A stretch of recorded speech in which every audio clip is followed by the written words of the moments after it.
Assalamualaikum warahmatullahi wabarakatuh. A'udzubillahi minasyaitonirrajim. Bismillahirrahmanirrahim. Alhamdulillahi rabbil alamin. Wassalatu wassalamu ala asyrafil anbiya'i wal mursalin wa ala alihi wa ashabihi ajma'in, amma ba'd. Qala Allah ta'ala fi kitabihil karim. A'udzu billahi minasyaitonir rajim. Bismillahirrahmanirrahim. Ya ayyuhalladzina amanu kutiba alaikumussyam kama kutiba alal ladzina min qablikum la'allakum tattaqun. Al-ayah. Shadaqallahul alim. Kaum muslimin yang dirahmati oleh Allah Subhanahu wa taala, pada perjumpaan kali ini, pertama, marilah kita senantiasa bersyukur kehadirat Allah Subhanahu wa taala yang telah memberikan nikmat hidayah dan taufiknya, sehingga pada kesempatan ini kita dapat bersama-sama melaksanakan ibadah puasa di bulan suci Ramadan. Mudah-mudahan ibadah yang kita lakukan selama di bulan suci Ramadan ini, terutama puasa kita, menjadi amaliyah yang diterima oleh Allah Subhanahu wa taala. Sholawat beserta salam senantiasa kita sanjungkan kehadiran beliau, baginda Nabi besar Muhammad sallallahu alaihi wasallam. Atas jasa beliaulah kita dapat merasakan Islam yang rahmatan lil alamin. Mudah-mudahan dengan kita istiqomah berpegang teguh pada syariat Islam, menjadikan sebab di hari kiamat nanti kita mendapatkan syafaat dari Rasulullah Muhammad sallallahu alaihi wasallam. Bapak Ibu kaum muslimin yang dirahmati oleh Allah Subhanahu wa taala. Tentunya perjalanan Ramadan kita sampai saat ini sudah banyak amal ibadah yang kita lakukan. Agar amal ibadah yang kita lakukan ini menjadi sesuatu yang kelak dapat kita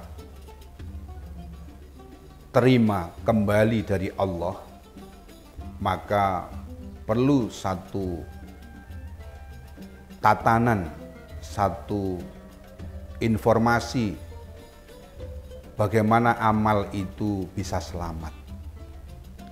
Dalam sebuah kitab dijelaskan oleh seorang ahli hikmah bahwa amal ibadah yang kita lakukan, baik itu kecil maupun besar, sedikit maupun banyak, ini perlu kita bekali agar amal itu menjadi selamat. Artinya amal itu diterima oleh Allah dan akan kembali pula kepada kita besok di hari kiamat. Kalimat yang mengatakan bahwa amal ini perlu disertai beberapa hal ada dalam kitab Tambihul Ghafilin. Di sana dikatakan al-amalu yahtaju ila arba'ati asya hatta yaslama, bahwa setiap amal ibadah yang kita lakukan ini memerlukan 4 hal sehingga amal itu menjadi selamat. Kaum muslimin yang dirahmati oleh Allah Subhanahu wa taala, 4 hal yang bisa membuat amal ibadah kita ini selamat. Yang pertama adalah al-ilmu. Jadi yang pertama adalah ilmu. Ketika kita mau melakukan sebuah amal, maka kita dituntut untuk belajar. Apapun itu, baik yang wajib maupun yang sunnah. Mengingat pentingnya ilmu ini, maka kita oleh Rasulullah diajarkan bahwa mencari ilmu ini tidak sebatas di bangku madrasah. Namun mencari ilmu itu minal mahdi ilal lahdi. Artinya mulai bandulan sampai liang lahat. Karena dengan ilmu itu amal kita bisa menjadi selamat. Mengapa hal ini penting? Karena ketika seseorang melakukan amal ibadah tidak disertai dengan ilmu, pasti amal ibadah yang dilakukan itu lebih dekat dengan kerusakan ketimbang amal ibadah itu dekat dengan kebaikan, artinya sempurna. Oleh sebab itu, kaum muslimin yang dirahmati oleh Allah, penting kiranya kita terus berupaya untuk mencari ilmu agar amal ibadah yang kita lakukan itu tidak sia-sia. Kata ahli hikmah, amal itu butuh yang kedua, yaitu butuh niat. Setiap amal ibadah yang kita lakukan tentunya didahului dengan niat. Apa yang kita dapatkan dari sebuah amal ini tergantung niatnya. Rasulullah mengatakan innamal a'malu binniyat, bahwa setiap segala sesuatu itu ada niatnya. Maka perlu kita teguhkan di dalam hati kita ketika kita melakukan sebuah amal ibadah. Baik amal ibadah itu berat maupun sepele, ketika niat kita benar, maka amal itu menjadi tabungan kita di akhirat nanti. Tapi ketika amal ibadah kita lakukan tanpa adanya niat, maka tidak ada nilainya. Maka tentunya niat yang baik adalah semata-mata ketika kita bisa melakukan amal ibadah ini diniatkan semata-mata karena Allah. Kaum muslimin yang dirahmati oleh Allah Subhanahu wa taala. Kemudian amal ibadah kita butuh kesabaran. Jadi yahtaju ila as-sabru fi wasatihi. Artinya butuh kesabaran di tengah-tengah melakukan sebuah amal ibadah. Manusia itu sudah punya musuh yang nyata, yaitu setan. Setan menghendaki manusia ini agar dia mengikuti apa yang ia kehendaki. Walaupun toh manusia sudah bisa melakukan amal ibadah, namun lambat laun dengan susah payah yang ia lakukan dari melakukan sebuah amal ini pasti akan menemukan titik kejenuhan. Maka di sini perlu kesabaran, ketelatenan seseorang ini melakukan amal ibadah. Tidak hanya itu, kadang-kadang godaan juga datang. Kadang godaan juga datang di tengah-tengah ketika kita melakukan sebuah amal ibadah.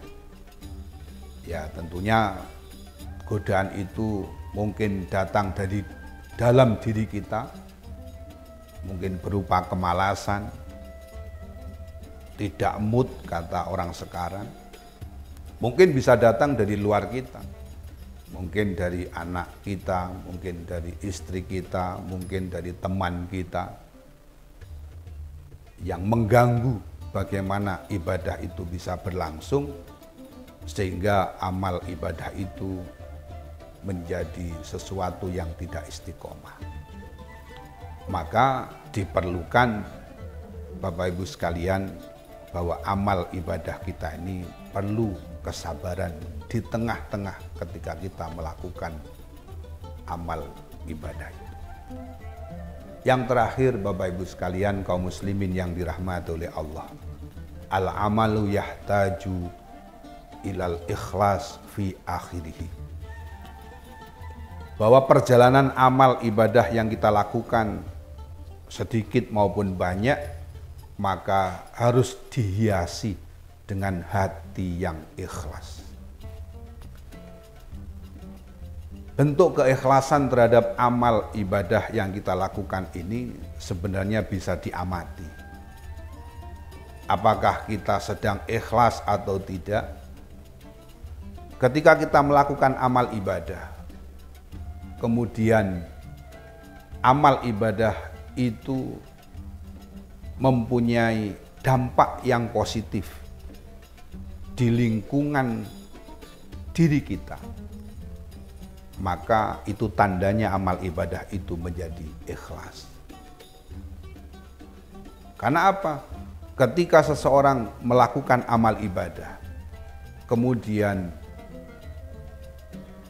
menuntut bahwa amal ibadah itu harus diterima oleh Allah, maka amal itu harus dihiasi dengan keikhlasan.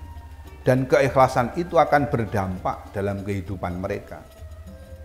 Ketika orang melakukan sebuah amal ibadah, kemudian tidak menciderai kehidupan bermasyarakat mereka, artinya orang menjadi nyaman ketika ia bersanding dengan orang tersebut, orang menjadi damai ketika bersama-sama orang-orang yang mempunyai amal ibadah itu, berarti itu salah satu tanda bahwa amal ibadah yang dilakukan oleh seseorang ini dihiasi dengan keikhlasan.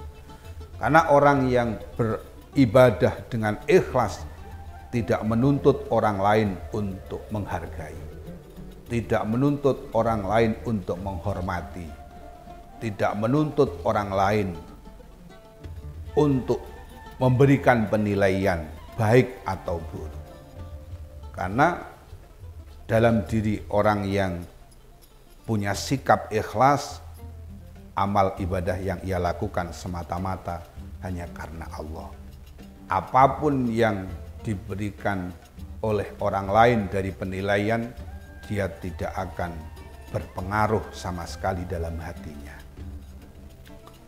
Oleh karena itu, kaum muslimin yang dirahmati oleh Allah, di bulan yang suci ini, di bulan Ramadan 1444 Hijriah, mari amal ibadah yang sudah dapat kita lakukan, kita bentengi, kita hiasi dengan 4 hal tersebut, agar kita nanti tidak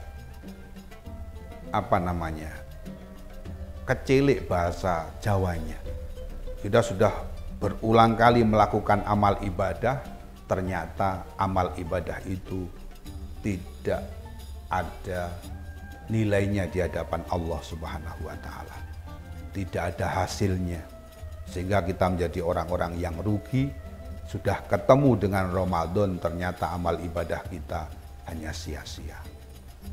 Mudah-mudahan di bulan Ramadan ini kita terus bisa diberikan kesehatan oleh Allah, diberikan kemudahan-kemudahan untuk melakukan amalan-amalan sunnah di bulan suci Ramadan ini. Dan tentunya amalan wajib yang kita lakukan terus diberikan kemudahan-kemudahan oleh Allah juga, sehingga Ramadan kita menjadi Ramadan yang mulia, Ramadan yang penuh rahmat, Ramadan yang penuh ampunan, dan Ramadan yang akan membebaskan kita dari siksaan api neraka. Demikian, kurang dan lebihnya mohon maaf. Wallahul muwaffiq ila aqwamit thoriq. Assalamualaikum warahmatullahi wabarakatuh.